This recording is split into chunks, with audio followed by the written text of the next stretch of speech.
Ladies and gentlemen, in this Red Gamer Telecom video, we're going to be discussing the PlayStation 4 and Xbox One's architecture, specifically the reason that both Sony and Microsoft have decided to go the X86 route. There's also an accompanying article for this video. It may end up being two videos, I'm unsure yet, as it's a pretty in-depth topic. And the article, of course, will go into some nuances that aren't fully disclosed in the article, so you may want to check that out too. So, previously, both consoles, the PS3 and Xbox 360 mind, were using the PowerPC type of architectures. Obviously, the cell is a little bit different compared to a traditional PowerPC, but for all intents and purposes, it's still using very similar architectures. So, what's the difference between, say, a PowerPC architecture and an X86? And were there any other choices at all? Well, as it turns out, there were quite a few choices for both Sony and Microsoft, but I think you'll agree that as we go through this video, it's going to become abundantly clear as to their decision. It's not that necessarily the other architectures are bad, it's not that they have inherent problems specifically, it's more that this time around they simply didn't suit the purposes that both Microsoft and Sony were going for. So before we go super in-depth into this, let's first of all talk about the two types of CPUs really we're discussing. The first is Cisc, that's C-I-S-C, we'll go into that in just a moment, and the second would be RISC, R-I-S-C. So the first, Cisc, means Complex Instruction Set Computing, whereas RISC stands for Reduced Instruction Set Computing. Now, there's actually several differences on the CPU side of things, but for all intents and purposes, the primary difference between a RISC and a Cisc processor is the instructions. Now, quite simply put, there are less instructions that are inbuilt onto the CPU. Now, instructions, and this is a very complicated subject, so I don't want to go too much into it in this video because I would be here for a long time explaining this stuff. But instructions are basically also known as instruction set, and they do numerous things. They can, for example, move data around in the memory. They can be used for particular calculations, for example, additions and so on. These are obviously done with ALU. They could be done using logic control functions, instruction functions, and goodness knows what else. And of course, there's a lot of complex instructions which can be lending themselves to, for example, moving large blocks of code around in the memory, floating point or rhythmic operations, and goodness knows what else. Now, there's a trade-off between RISC and Cisc. In theory, it sounds great, doesn't it? Okay, well, why don't we just go with the complex instruction set and bollocks to the reduced instruction set? You know, why go for the complex? Well, there's actually some benefits to it. The complex construction set the complex one has a lot of instructions that are sometimes just not needed, especially for gaming. So in other words, a lot of the CPU die because that's really what's getting used up here, because those instructions have to be stored somewhere. It can't just be in thin air, unfortunately. So, unfortunately, those instructions, those parts, if you will, of the CPU need to be accounted for, and to do that they need space on the dies. Now, the benefit of reduced instruction set is that they can then have space for other things, for example, general purpose registers or whatever else. This can mean that RISC processors can have better performance because they are very specific. They have very specific instructions, they have the bare essential instructions that are for that purpose. So, okay, so RISC is better, right? Not necessarily. There's a problem with RISC. But the problem with RISC processors is sometimes you may wish to perform an instruction that is not native to the CPU. In which case, you would have to, as the programmer, for example, let's say you want to perform a certain memory operation that's not part of the RISC instruction set, you would then have to program that. which means a lot of extra complexity in terms of your code. Now, this is an oversimplification of this, there's a lot more to it, but as I said, I don't want to bog this video down too much in specifics. So an example of Cisc would be, well, your PC. Chances are, if you're using like a Windows-based machine or a modern-day Apple machine, you're using something from Intel or AMD, in which case it's going to be Cisc. It's a complex instruction set, and of course the PlayStation 4, Xbox One, and even the original Xbox all use x86. Meanwhile, RISC, a couple of examples of that would be ARM, which of course tablets, cell phones and so on utilize, as well as the PowerPC / power architectures as well. Older Macs use it, Xbox 360, some servers as well, or high-end supercomputers, they also utilize this as well, because they have very specific instructions that they need to use, and it's better to utilize their die for other things. So, bear in mind that you're developing a console, and when you're first looking at the ideas, it's not like you just settle on an idea and run with it. It's not like that. Mark Cerny and Microsoft, and I use Mark Cerny because obviously he's the lead architect of the PS4. He and his team started to look around, and they started to test out various things. Now, back then, he wasn't actually the lead architect. He got the position of lead architect when his vision was the one that Sony settled on. What he was basically doing is he was trying to find out if the x86 platform was viable. But you've got to remember that at the time, obviously Sony had numerous options. There was a lot of money invested by Sony into the cell processor. Now, I'll speak about the cell more in a moment, but let's talk about the PS3. The PS3 had a lot of good points. It had a lot of bad points, but it also had a lot of good points. The cell processor, on paper, was extraordinarily powerful. The problem was it was a pain to utilize by developers, not only because of the fact it was a power architecture, so you had to actually write some stuff specifically for it, but also the PPE, which is the power processor element, and the SPEs were both crucial. Now, we'll go into those in just a moment. Sorry guys, I just caught the mic here, I apologise.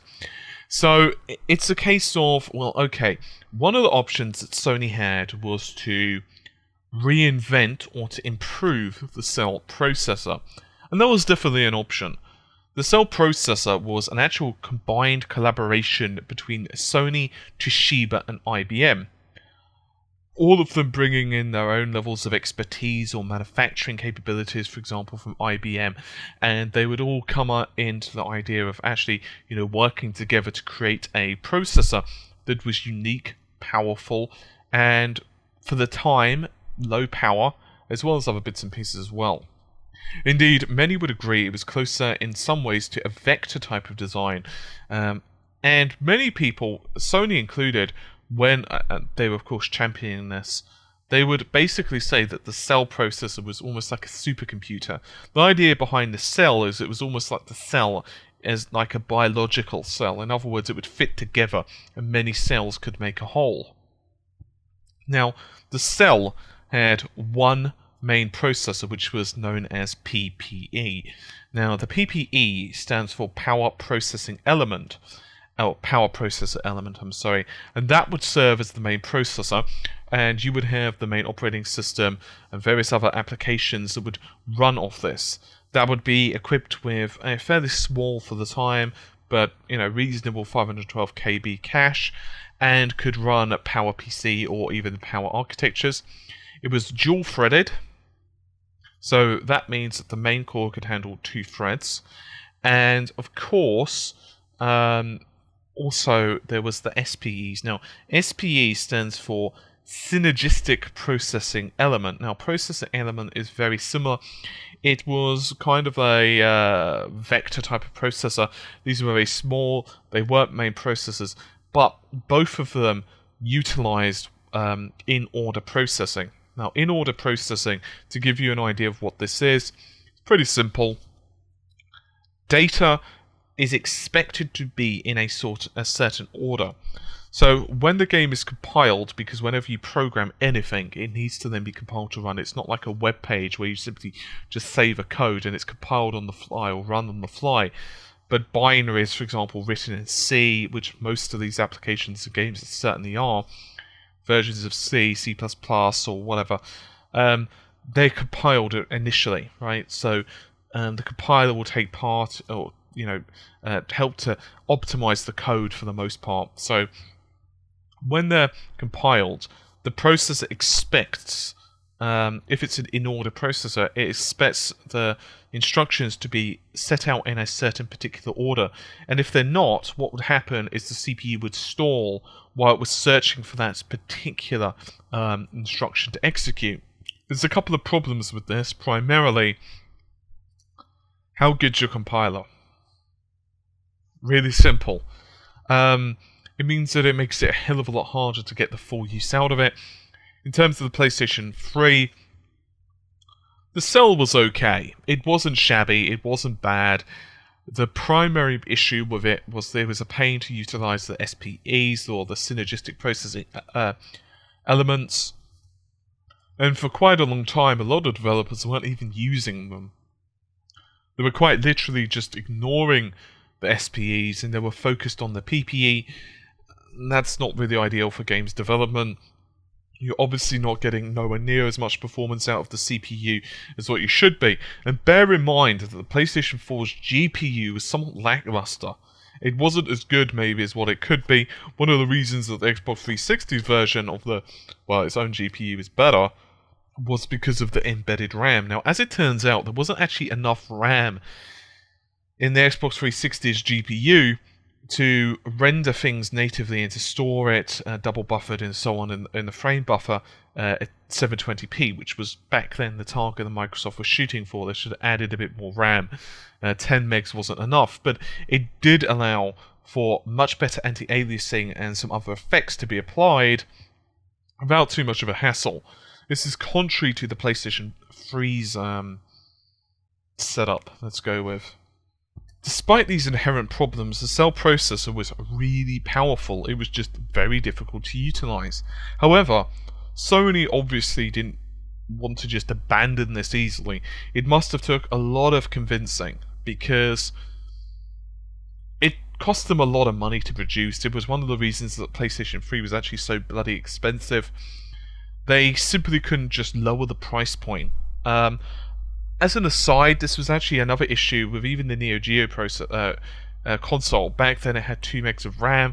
Memory at the time was ridiculously expensive, and that's one of the reasons that even that was expensive. So sometimes you just go a certain route and the processor was just going to become that much more. Now, another option was ARM processors. Now, ARM processors, of course, are a good option.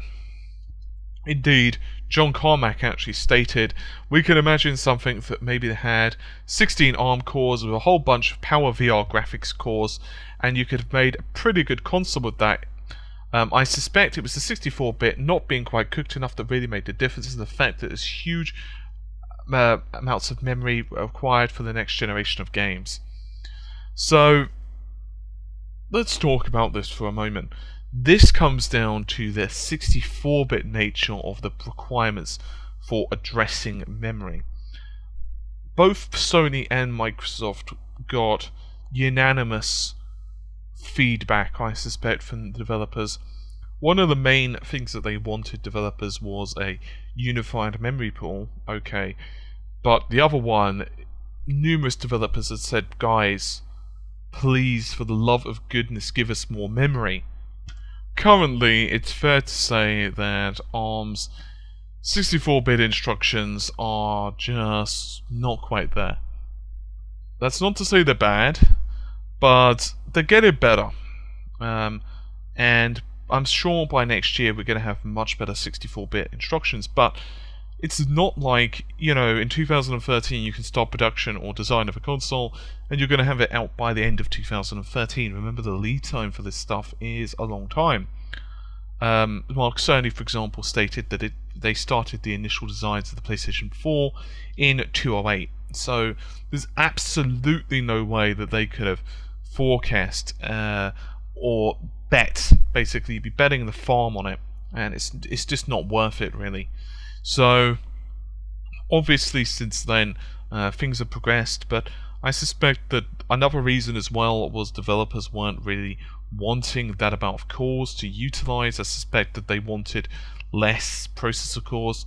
ARM's development can be a bit of hit and miss for gaming as well. PowerVR can be very, very powerful. Slight bit of trivia for you, but it was also utilized in the Dreamcast, the PowerVR set. And as it turns out, the fact that Sega decided to go with PowerVR actually screwed over 3DFX, who of course were a chipset maker, the primary rival, may I add, for Nvidia back in the day. And their decision to go with PowerVR, when 3DFX had basically were pretty damn confident they were going with them. I believe Sega had actually invested some money in 3DFX. And as it turns out, they decided not to go with them. They went with PowerVR instead for whatever reason. Both sides cited different things, and yeah, it didn't do 3DFX as a business any good. Their stock price dropped even more, and their PC sales weren't doing too good against Nvidia's really good products, and AMD were coming up as well. And there you have it. So that's just a bit of trivia for you. So, okay, let's throw ARM out then. We know that Cell's not going to do it for us. We know that ARM has got potential in the future. It could be certainly cheap enough, but, well, it wouldn't allow SOC, it wouldn't allow, well, let's just face it, it wouldn't even allow, most likely, more than 4 gigs of RAM, at least, you know, to the PlayStation 4 and Xbox One's time schedule.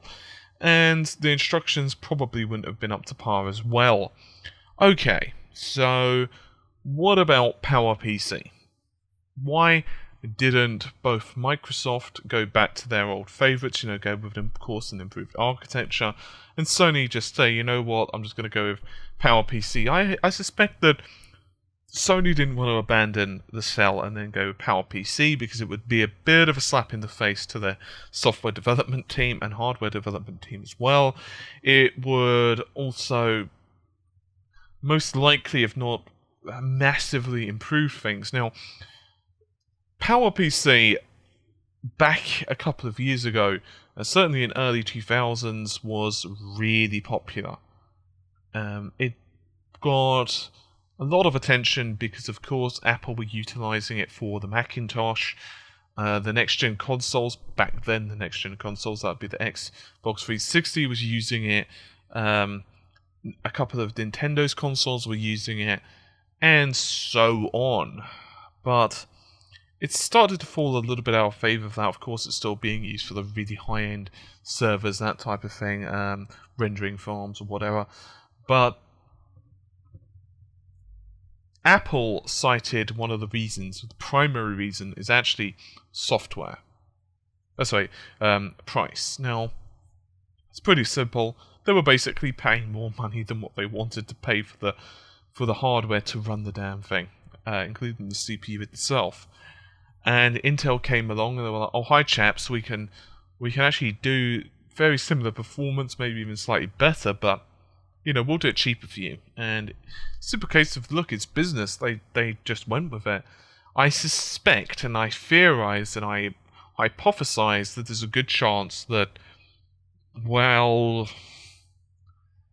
the fact that it was also x86 compatible in terms of, you know, Intel CPU's offerings would be natively compatible with Windows, and the fact that then you can have a Windows partition on a Mac, I suspect that that was also very positive. That isn't to say that the PowerPC architecture is bad. It's just to say that obviously Microsoft and Sony had specific goals, and in this case, I don't think PowerPC worked.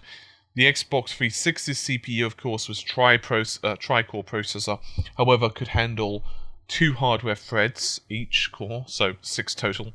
So it was pretty decent, actually.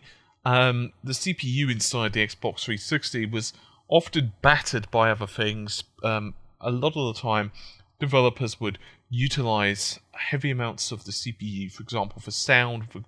One core was often utilized, for example, simply for sound processing.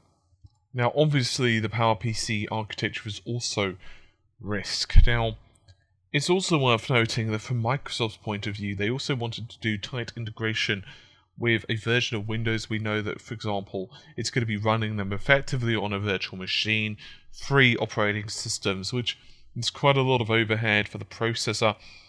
It's not to say that they couldn't have done it with x86, with a PowerPC. They could have gotten some good performance, but there wouldn't have been the level of parity maybe they expected. And I suspect that some of the other specific instructions inside x86 were too tempting for them. That said, most developers would agree that the Xbox 360 CPU was easy to program for than the Cell, so I guess they would have had at least one advantage. So let's recount. So far we've basically blasted 3 CPUs. We've looked at the Cell, obviously very powerful, expensive however, great instruction set if you could utilize it, but some parts have to be specifically programmed. It's incredibly powerful SPEs. Unfortunately, they require a lot of work from the perspective of programmers. You've of course got you've got ARM, and then you could have utilized that with PowerVR. Problem with that, limited 64-bit instructions. Too many cores, it would take too many CPU cores. We'd probably have double the amount we do now, and as you know, programming for a multi-core environment is already challenging. You don't really want a situation where you add even more work to games developers. It's not really great news. And then of course you've got PowerPC. Worked well for, of course, Nintendo. It's okay for Xbox 360 and so on, but I suspected now as well, with games development becoming as expensive as it is, with Sony and Microsoft both wanting to push towards indie development, a lot of those different architectures, they just don't make sense. And so we're left, however, with a situation where it's x86 only. So what I'm going to do is I'm going to release another video probably tomorrow on the x86 architecture, because it's a pretty lengthy subject, and I also want to close off with some thoughts and opinions on this as well.